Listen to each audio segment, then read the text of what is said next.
the words of Jesus from John 16:33 to his closest followers. In this world, you will have trouble. Look, I know Jesus said it, but we still try to avoid it. I mean, it's just human nature. You try to still steer clear of the troubles in this life, but lately it just seems like there's nowhere to go. Every path forward seems to be a troubled path. And so here's what I want to do for the next few minutes is I just want to take you back to the upper room on the night Jesus would be arrested and crucified. So I want to take you back to the upper room in John 14. Jesus knew what was coming that evening. He knew he was going to be betrayed with a kiss, arrested and beaten and sentenced to death. He knew it, but the rest of them didn't. And so he's down to his final words with his closest followers, and John records them for us in chapters 14 through 16. This is a section of scripture that's often referred to as the final discourse. These are the final words of Jesus to his closest followers. And in this talk, Jesus wants to prepare them for what's coming because the future is not going to at all go the way they think it's going to go. It's not going to be what they were expecting. They were used to having Jesus with them like all the time. They were used to having him there to calm the storm or put the religious leaders in place or to win over the people, with his teaching and miracles. But he was going to be leaving them at least for a little while, and he wants his followers to be ready for the trouble that's coming. So that's the word he uses, trouble.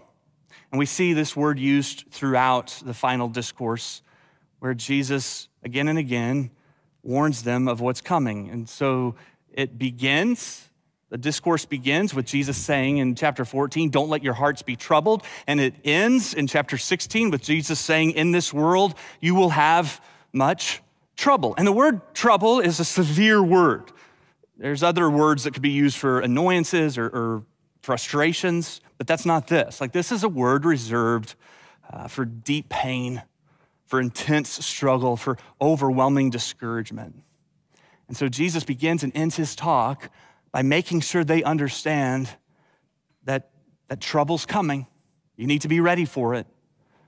And so what Jesus does in that final discourse is he tells them that there's going to be trouble, but then he says, don't be troubled by trouble. He speaks to the hearts of these leaders, these world changers, and he says, look, yeah, there will be trouble, but don't let trouble trouble you. Okay, so that's it then? Do you have a podcast I could listen to? Trouble is coming, but don't let trouble trouble me. That's it. Jesus says, don't let your hearts be troubled. And I guess I just expect him to give some kind of reason that is more informative. Maybe he would say, I don't know, don't let your hearts be troubled because I'm going to fix your problems. I'm going to change your circumstances. But Jesus doesn't do that. Jesus doesn't say, don't let your hearts be troubled because I'm going to make sure everything is really comfortable and convenient for you. Instead, here's what he says. Don't let your hearts be troubled. Believe in God. Believe also in me. So the word believe here, also translated trust, is the idea of putting all your weight onto something. Now, I know that, for most of us, when I say belief, it's just kind of an easy word to dismiss. It's a word we use a lot. So let me give you an image to help you with this. The image I would use is of a walker. You know what I mean by walker?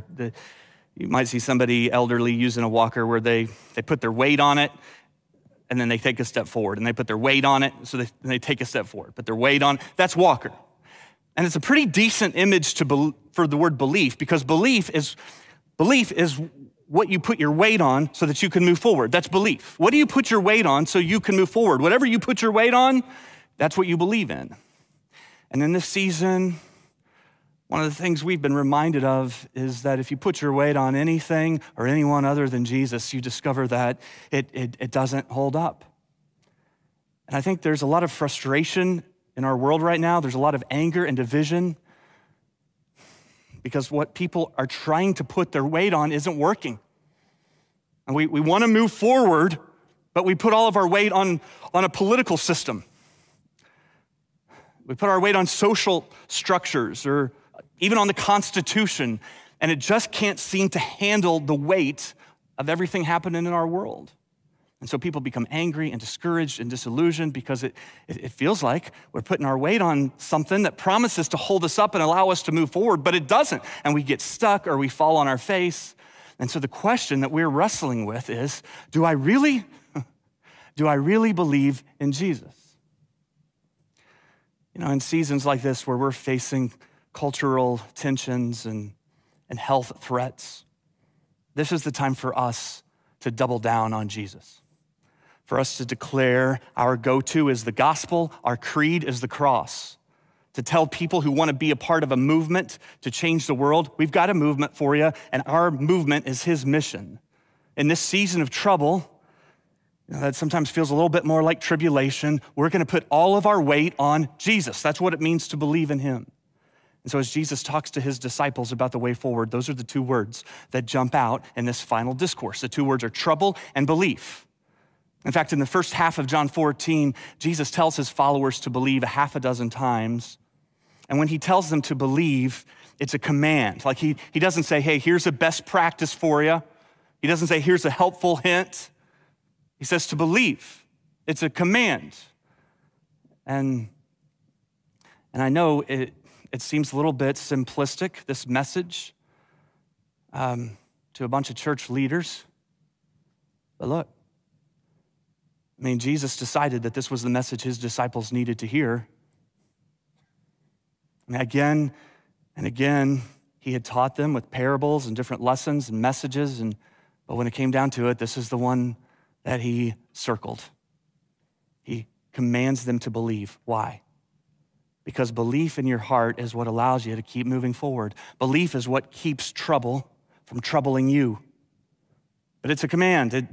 To not believe is a sin. It's the sin of unbelief. Unbelief is what makes trouble especially troubling. And so genuine and wholehearted belief in Jesus is what keeps us moving forward. There's a picture of what this looks like in Exodus 14. You know the story. Moses is leading the people to the promised land. You got Pharaoh and his army chasing after them. And Moses finds himself in a position as a leader where there doesn't seem to be any right way to go. Like the Red Sea is right there, and the Egyptian army is closing in quick. It's what you might call a troubling situation. And so I want you to see what the people do in this moment, because in the middle of all the trouble, here's what the people do. I don't know if this will sound familiar to you at all. The people respond to the trouble by complaining, criticizing, by being negative and divisive. I don't know if you know any people like that, or any groups of people that can sometimes be that way when things are difficult, but that's what the people do. So let's look at this, Exodus 14. It says that the people said to Moses, their leader, was it because there were no graves in Egypt that you brought us out to the desert to die? So they're sarcastic and they're pointing the finger and blaming Moses for the situation that they're in. They go on to say to Moses, what have you done to us by bringing us out of Egypt? Didn't we say to you in Egypt, leave us alone, let us serve the Egyptians? And then they say, it would have been better for us to serve the Egyptians than to die in the desert. So they're just hypercritical and complaining and being negative and divisive. This is what people do in times of trouble. This is what people who don't believe do. Trouble comes, and you start to see the unbelief surface in anxiety and anger and people lashing out and lots of frustration and lots of divisiveness, lots of criticism and complaining. Now, here's what Moses does, and I think it's a beautiful example for anybody who's in leadership. When he replies to the people who are complaining and being critical and negative, what he doesn't do is go through their list of complaints, right? Like he doesn't say, well, let's talk about this. In Egypt, I remember you saying that you wanted to leave. I don't remember you saying you wanted to stay there and serve. Now, he doesn't get into some email war with them. He doesn't try to debate them on social media. Instead of choosing some kind of side, he seems to recognize that their negativity and their criticism and their complaining is coming from a place of unbelief. So what do you do then as a leader? Well, he doesn't get offended. He doesn't have time to be offended. He can't afford to take things personally. There's way too much at stake to do that. Instead, he sees that it's coming from fear and unbelief, and he speaks faith and belief into their hearts. So Exodus 14, we read, Moses answered the people, "Do not be afraid. Stand firm, and you will see the deliverance the Lord will bring you today." He goes on to say, "The Egyptians you see today, you will never see again. The Lord will fight for you. You need only be still." I wonder how he said that. The Lord will fight for you. You need only be still. I don't think he said it like a counseling session where he's like, hey, be still. The Lord's going to fight for you. I don't think it was like that. I think it was more of a halftime talk. Be still. The Lord will fight for you. I mean, I know right now, and certainly in months to come, we live in a world where there's a lot of trouble, a lot of opinions and criticisms, a lot of negativity. So how do you lead through that? By speaking faith and belief into the hearts of people. This is not the time to lead from a victim mentality. We're not victims. The God who created the world is on our side. So stop acting like we're the underdog in all of this. The church will never be the underdog. The God who spoke the world into existence is the God we believe in. So why are we acting like we're defeated and discouraged when we know the plan? When we know that the victory has already been won? Be still. The Lord will fight for you. And in this season where so many of us as pastors, church leaders, we've been in a panic, running around. Everybody's yelling, pivot, pivot. Just be still. I've quoted this verse many times as a pastor. Be still, let the Lord fight for you. When I'm with someone in the middle of a troubling season, I'll speak that verse. Be still, let the Lord fight for you. You feel like your marriage has fallen apart and you've tried to fix it, and now you're panicky. Be still. You're just making things worse. Let God do what God does. Be still. Let God fight for you. And you're not sure where the next mortgage payment is coming from, and the stress and the anxiety is not only overwhelming you, but it's overwhelming your family and your children, and the tension's just infecting your home. Be still. Let the Lord fight for you. Maybe you're feeling overwhelmed because of the uncertainty of this season. Just be still. Be still. And so I've declared this plenty of times over plenty of people, but I got to confess to you something. I've never really paid that much attention to the next verse. I don't know, maybe you have, but verse 14 says, be still, let the Lord fight for you. But then verse 15, we read, then the Lord said to Moses, why are you crying out to me? Tell the people to keep moving. Did you see what happens? Moses says to the people, be still. God says, keep moving. Moses says, be still, let the Lord fight for you. God says, why are we talking about this? Keep moving. Why aren't you moving?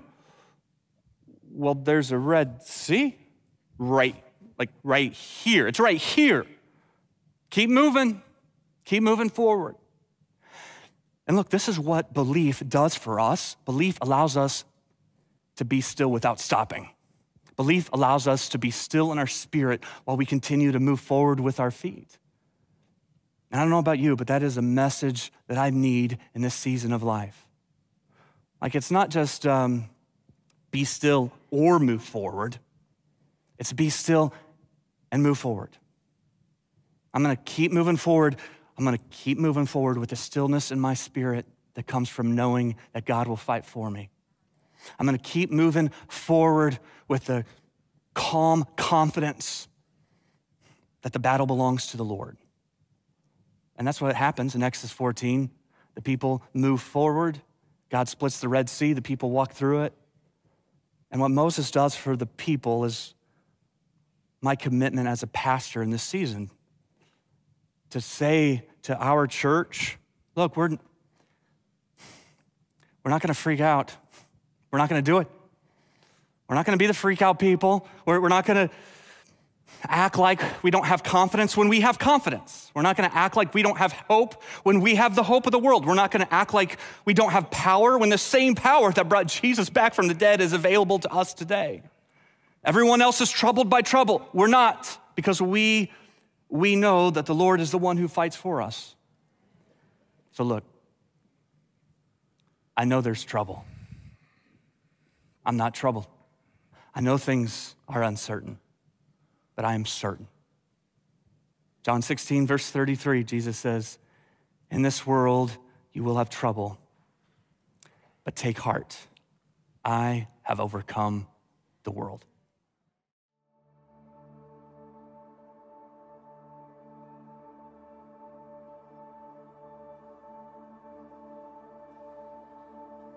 You were the Word at the beginning, one with God the Lord Most High.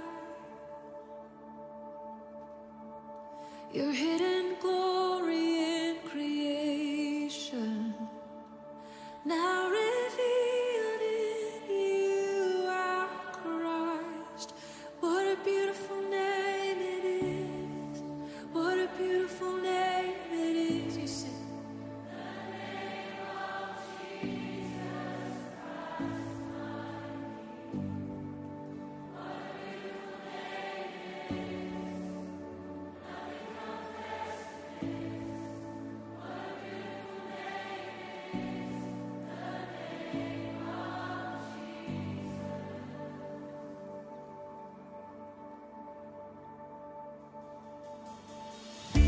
You didn't want heaven without us, so Jesus, you brought heaven down. My sin was great.